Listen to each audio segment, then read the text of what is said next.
Hello friends, welcome to prelims फोड़ो। मैं हूं Mayur, co-admin of prelims फोड़ो अलॉन्ग विथ मिस निधि का। हम दोनों ने ही यूपीएससी के सारे ही प्रिलिम्स जितने दिए उतने क्लियर किए हुए हैं और अपने अपने स्टेट पीएससीज के भी हमने अपने प्रिलिम्स पहली बार में ही क्लियर किए हैं। तो दोस्तों, हम आपके साथ शेयर करना चाहते हैं अपने अनुभव, जो एज कैसे लिया जाता है और कैसे रॉ डेटा में से इन्फॉर्मेशन निकाल के प्रेडिक्ट किए जाते हैं क्वेश्चंस। तो हम दोस्तों आपको यहाँ पे स्पून फीडिंग बिल्कुल नहीं कराएंगे, क्या पढ़ना है बिल्कुल नहीं बताएंगे, क्योंकि वो हर कोई जानता है। कैसे पढ़ना है हम आपको ये बताएंगे, और कहा भी जाता है कि असली टीचर वो होता है जो यह बताए कि कैसे पढ़ना है, ना कि क्या पढ़ना है। तो दोस्तों, हम आज यहाँ पे गवर्नर की सीरीज़ में आपको ये जो जनसंपर्क विभाग की हम पीडीएफ डायरेक्ट वहीं से डाउनलोड करें, वहीं से पढ़ें, ऑथेंटिक वेबसाइटों से पढ़ें, वहीं से आपको डायरेक्ट हम पढ़ा रहे हैं। तो दोस्तों, सबसे पहला प्रश्न जो बनता है कि मध्य प्रदेश राज्य के पहले गवर्नर कौन थे, तो श्री बी पट्टाभी सीतारमैया। आपको बी शब्द पे भी फोकस करना है, क्योंकि एमपीपीएससी किस हद तक जाके छेड़छाड़ कर सकता है वो लिख सकता है ऑप्शंस में बी पट्टाभी सीतारमैया, सी पट्टाभी सीतारमैया और डी पट्टाभी सीतारमैया। आप पढ़ के जाएंगे यहाँ पे सीतारमैया जी और वहाँ पे जाके कंफ्यूज हो जाएंगे। और यही दोस्तों कुछ कुछ छेड़खानियाँ हैं जिनको हम अगर ध्यान रख लें तो एमपीपीएससी क्लियर करना बहुत आसान है। तो दोस्तों, ये 1956 1 नवंबर 1956 बहुत ही इंपॉर्टेंट डेट। इस मध्य प्रदेश का 14 और राज्यों 6 यूनियन टेरिटरी का पुनर्गठन किया गया था 1956 के रीऑर्गेनाइजेशन एक्ट के द्वारा। उसी में हमारे मध्य प्रदेश का भी जन्म हुआ था। तो दोस्तों, सेकंड प्रश्न बन सकता है कि सबसे लंबे समय तक रहने वाले गवर्नर कौन थे, तो श्री हरि विनायक पटासकर। ये मराठी ओरिजिन के, जिनका सरनेम देख के आपको पता ही पड़ गया होगा। तो दोस्तों, मराठाओं का बहुत इतिहास रहा है मध्य प्रदेश में, उनका योगदान रहा है, वह भी हम पढ़ेंगे।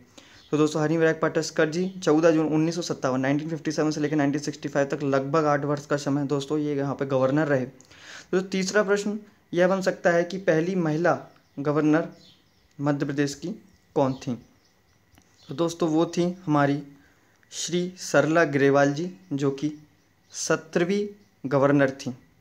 ये भी पूछ सकते हैं कि श्रीमती सरला ग्रेवाल कौन से नंबर की गवर्नर थी, तो श्रीमती सरला ग्रेवाल जी हमारी पहली महिला गवर्नर, जो कि 31 मार्च 1989 से 5 फरवरी 1990 तक रही थी।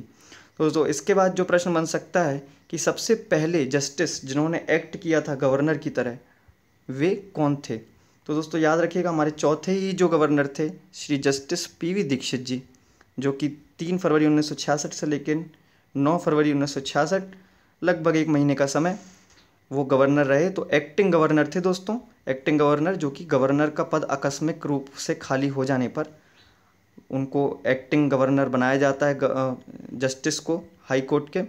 तो दोस्तों वो यहाँ पे बनाए गए थे। और इसके बाद दोस्तों जो सेकंड नंबर बनाए गए थे वो थे जस्टिस जीपी सिन्हा, और फिर उसके बाद जस्टिस जीपी सिन्हा एक और बार बने, और फिर जस्टिस एनडी ओझा। तो 4 बार ऐसा वक्त आया जब जस्टिस लोगों ने, हाई कोर्ट के जो चीफ जस्टिस रहते हैं वे एक्ट करते हैं गवर्नर की तरह। तो 4 बार ऐसा आया जब जस्टिस लोगों को गवर्नर मध्य प्रदेश का बनाया गया। यह भी प्रश्न आ ही सकता है कि कितनी बार जस्टिस ने एक्ट किया है गवर्नर की तरह, तो वह है 4 बार। इसके बाद एक बार और एक्ट किया है, एनडी ओझा जी के बाद एक बार और एक्ट किया है श्री कृष्ण मोहन सेठ जी ने। वो 22वें थे, उन्होंने भी एक्टिंग गवर्नर की तरह वर्क किया यहाँ पे लगभग 1 महीने के लिए।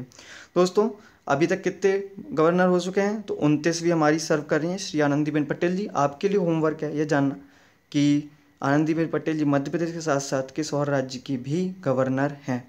तो दोस्तों, आनंदीबेन पटेल जी हाल ही में 2 बार बनी हैं। 27वें क्रम पे बनी थी जब वो 2018 में बनाएंगी, 2019 के लिए, फिर लालजी टंडन बनाए गए, और अब फिर से श्रीमती आनंदीबेन पटेल जी के पास हमारा गवर्नर का प्रभार है। तो दोस्तों, ये यहाँ पे गवर्नर सीरीज़ के जो भी क्वेश्चंस जहाँ पे आपको फंसाया जा सकता है वह हमने यहाँ पे देखे। और ऐसे ही दोस्तों हम कोशिश करेंगे कि जो वीडियोस हैं वह उन चीज़ों पे जहाँ पे आपको फंस रहे हों वहाँ पे बनाया जाए, ताकि आपको जो 50 प्रश्न से आगे 75 प्रश्न तक पहुँचने, 75 प्रश्न आपने क्लियर किए, आप मेंस दे रहे हैं, ये मेरी गारंटी है, चाहे आप किसी भी कैटेगरी को बिलोंग करते हों। तो दोस्तों, वही एज लेने के लिए प्रिलिम्स फोड़ो को ज़रूर सब्सक्राइब कर लें और शेयर करें। तो फिर मिलते दोस्तों ऐसे ही इंटरेस्टिंग वीडियो के साथ अगली बार। ठीक है दोस्तों, चलता हूँ, बाय बाय, टाटा, सत श्री अकाल।